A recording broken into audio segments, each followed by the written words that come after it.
Welcome back, ladies and gentlemen. This is I'm sorry, I had to cough there. This is Zero from TechDragon.info, and today we're taking a look at a replay from TimeMib in the Type 59. Yes, the very illustrious Type 59. Everybody wants one, and well, maybe in this replay we'll get to see why. This replay is from 9.6, so a little bit ago. They really cranked up the speed of updates. Like back in the beginning, all the tanks when I started playing at version 7 point something, was it even 6? I don't know, I started a long time ago. Back then, you got like one update every half year or so. Put in our first nice shell into the Tiger 1 there. Like every half year you got an update. Nowadays, it's almost every month. It's hard to even keep up with all the updates. So, yeah. Anyways, we're drifting here. Type 59, why does everybody want one? Well, there's a couple of reasons. This was one of the earlier premium tanks. Not gonna say the first one, but definitely one of the more earlier models. AMX 5100 is not in a good position. First shot tracks him. Is he gonna fix his tracks? Doesn't seem like he is. He's just gonna sit there. He's up. Second shot goes a little bit wide. Just does track damage. Waiting for a third shell to load. Come on, and we finish off the 5100. Very dangerous tank, so a good thing to get rid of. There's 3 out there. Well, his teammate, well, platoon mate, I should say, finishes off the Super Pershing. His platoon mate is being pretty aggressive in moving forward. Putting a nice shot on the move into the... Oops, darn. I was hoping we could ram him for some damage and get the kill. Target P in front of us.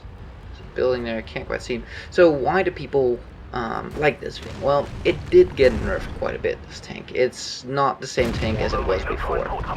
But, as his teammate rams him because he got tracked. Nice shot onto his lower plate, and he gets finished off. This tank is pretty quick. That's always a good thing to have on a medium tank, so good mobility. Found enemy artillery. Shot goes slightly wide. We hit his tracks and don't even track him. That's just sour. I mean, shooting a bloody artillery and we don't even do anything. No, second shot goes in. So, the tank is pretty quick, which is good for a medium. The turret is pretty strong. But, and apparently you can just not even aim and you hit everything. Wow. There's Russian auto aim on this thing. Holy shit. That's not Russian, I know. Anywho.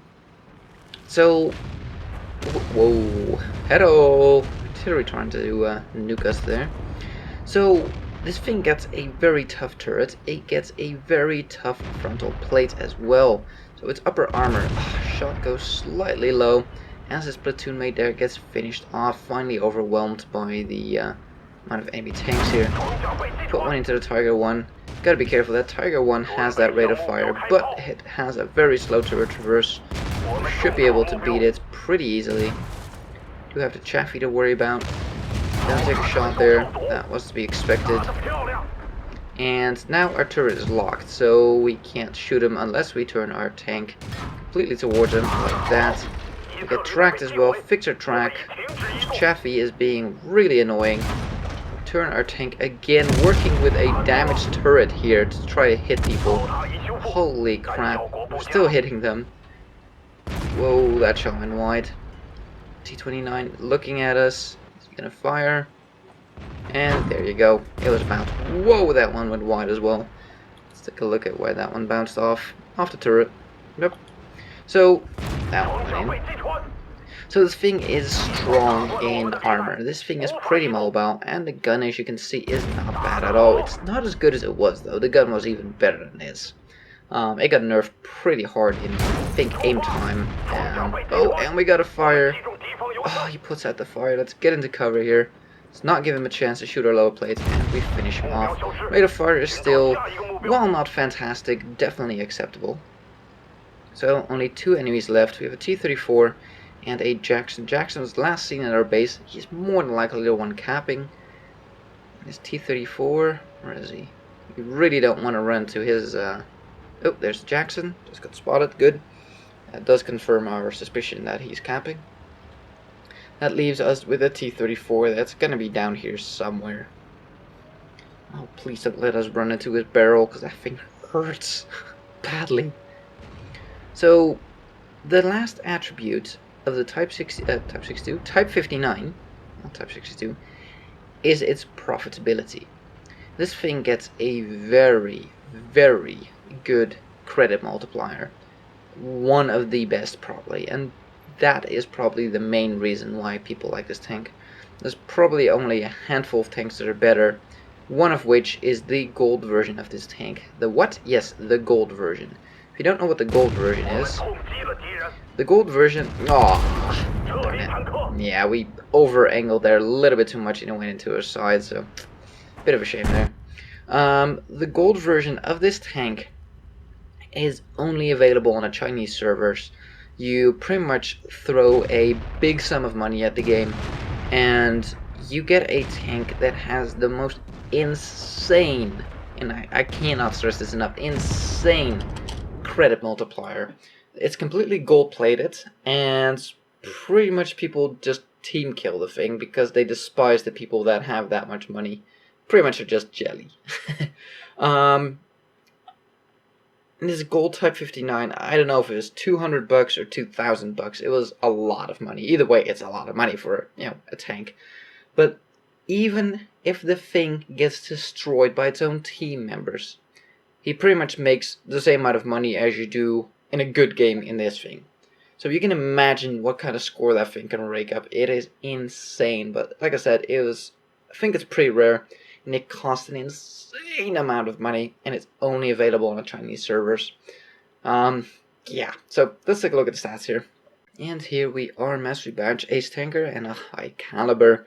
Played semi-aggressively, not overly aggressively, but semi-aggressively. Splatoon mates played a little bit more aggressively, but let's take a look. Walked away with top experience, 1447 experience, and a Splatoon mate got second highest experience, and I think third highest damage by the looks of it. No, fourth. Okay. But Time Up here walked away with 4,000 damage done. I'm pretty sure he did not fire a single premium round, so fired 24, hit 21. I am amazed at how many shots on the move he actually managed to hit and penetrate. That was pretty insane. But out of the 24, we penetrated 17, doing 4,000 damage, got 1,300 spotting damage. 1,300 damage blocked by armor. So out of the 15 hits we took, 7 of them penetrated, 8 did not. And those were not all that light tank shooting at us. So that is one of the strengths of this tank. Let's see, spotted 5, damage 7, destroyed 4, 1,400 spotting damage, which is nice. Without a premium account, this thing would have made 70k profit. But Time Up here was running at premium account, walked away with 114,000, there we go, credits, almost 115,000 profit. Yeah, that's insane. And a grand total of 6,000 experience for a triple win. Very, very nice. Let's move over to our next replay. And here we are with our second replay. We have D'Angelo here in the ST1. This is the very, very armored Russian heavy tank tier 9 that I own myself as well. And I think this is the final gun? Yes, that's the final gun on this thing. So it seems like he has his tank fully upgraded. Mine is not, and I have the stock 122mm, which is just a god-awfully bad tank. Having that on a tier 9 tank is just so ridiculous. I seriously do not understand how they could have done that. Like, why the hell would you put a tier 6 gun on a tier 9 tank?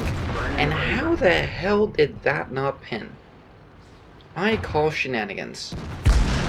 First shot at us, misses. Second shot, bounces. Yak Tiger, great. Third shot, we take, bounces. Yeah, this tank is strong. Fourth shot, bounces. Oh man, this is the kind of games I want to have in this thing. This thing is, to me, like an E75. don't quite get that one in either, but we just bounced yet another shell. I think this game is going to be mostly about this tank's armor. Now, can we please... There we go! As we bounce another shell. We are just not having much luck with hitting that hatch. I don't know what's going on, but that T-30 has some angelic protection on that damn hatch. We bounced, what, twice? Missed twice? Something to that extent? Yep, just bounced another shell. Aim, aim, aim, aim. There we go. Nice roll there, 503 damage. But our ass is currently open. Oh, and we get penetrated. Where did we get penetrated? I want to know.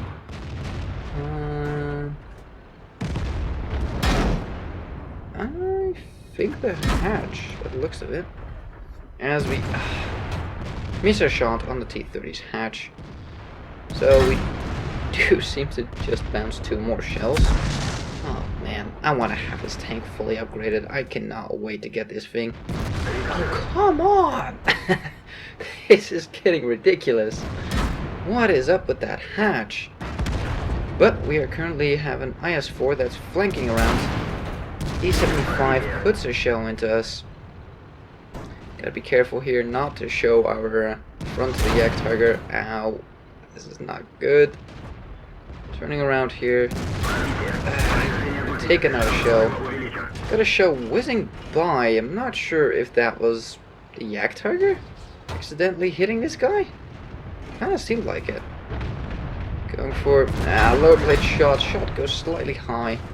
Both bounce their shells. IS-7 is coming around to help us with the E75 here. And come on. Headshots. Couldn't. And we bounce his return shell as well. Just need to survive. This IS-7 needs to put in a shell. Come on. Into his ass. Come on. Finally we managed to put down the shots. So this game is not so much about the damage that D'Angelo here does. It's more about how this tank holds up. And if you just think about it, let's pause the game here for a second. We were holding off a T-30, a Yak Tiger, an E75. I mean, don't get me wrong, with help eventually. But for the most part, we were holding them off. I mean, they were getting flanked and everything. They were busy as well. Don't get me wrong. It's not just D'Angelo here. But we held them at bay. 3 very, very, very nasty tanks. Like, pretty damn nasty tanks. And that just shows you what this thing is capable of and why I want to get this thing. I'm not so much interested in the tier 10. It seems like just with the like the E75, this might actually be the sweet spot. Oh, careful, we don't shoot our friendly there. Just with the E75, I think the E75 is the sweet spot of that line. The tier 9, that much armor, still has the mobility, gets a good gun. You know, it's... Yeah, the Yak Tiger managed to pin us 3 times with no gold. Yeah, as soon as people switch to gold, it's gonna be over very quickly. Crap, I hear an E100. Yep. Oh god, Waffendrager of E100. That's brutal. We are pretty much at 1 shot. Ooh, puts in a clutch shot there, almost hitting our object, 907. And that is game, set, and match. Let's take a look at the scores, because I'm curious. So, this game was not entirely about D'Angelo's performance in this game. Of course he did it right, don't get me wrong. If he used his tank completely wrong, it's not going to be as strong, obviously. But this is more of a testament to how strong this tank can be in the right hands. Angling your turret between shots, wiggling it, you know, doing everything correctly. You walk away with a steel wall. Well, I would say this is a pretty well earned. We still walked away with top experience, so I'm taking nothing away from you. It was still a good game. 2,500 damage done. Like I said, it wasn't a bad game at all, but it really wasn't so much about him. Look at this, we took 18 hits, 3 of them penetrated, 15 did not, for 8.3k damage bounced. And we're talking about Yak Tigers and T-30 shooting him. We're not talking about low tier tanks. We're talking about high penetration, high damage guns. And even they had trouble getting through his armor. The only one that actually did was the Yak Tiger. I think the E75 got one into his side or something. So yeah, this really was all about showing you how strong this tank can be in the right hands, in the right situation, and that's why I want to get this tank. I want to have games like this.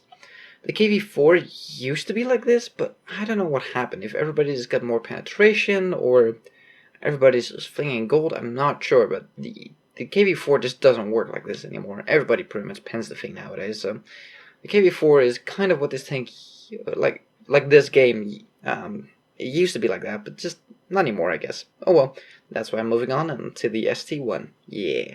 So walked away at 14k experience, 14k profit, and 1400 experience. Well, it was close. For just a plain win with premium. So thank you guys for sending in these replays. I'm slowly getting through my replays. I think I have version 9.6 and up now. I think I'm gonna delete all the World of Tanks versions below 9.5. They had some terrible versions there with really bad performance and stuff, so I'd rather just not have those. So I'm getting rid of all the older games there, and getting rid of the replays that were from that time as well. Because, but that's how far my backlog goes back. This is a 9.6 game, as you can see at the bottom, and I still have a lot of games to go. My inbox is pretty damn full. I just, if 3 people send me a replay in a week, and I only show 1 on Saturday, that, or 2 nowadays often, doesn't really add up. I still have a net gain of replays in my inbox, so sometimes I just have to do these sub-weeks or sub-months in some cases just to get through the replays a little bit. Because, it sucks if you send in a replay and doesn't get featured, if you had this awesome game and it just gets snowed under. So that's why I do these things to kind of slightly catch up to my email box. Still not going to manage it at all. But anyways, thank you guys for watching. If you like this video, give it a thumbs up. If you want to see more, please subscribe, and we'll see you on the next one.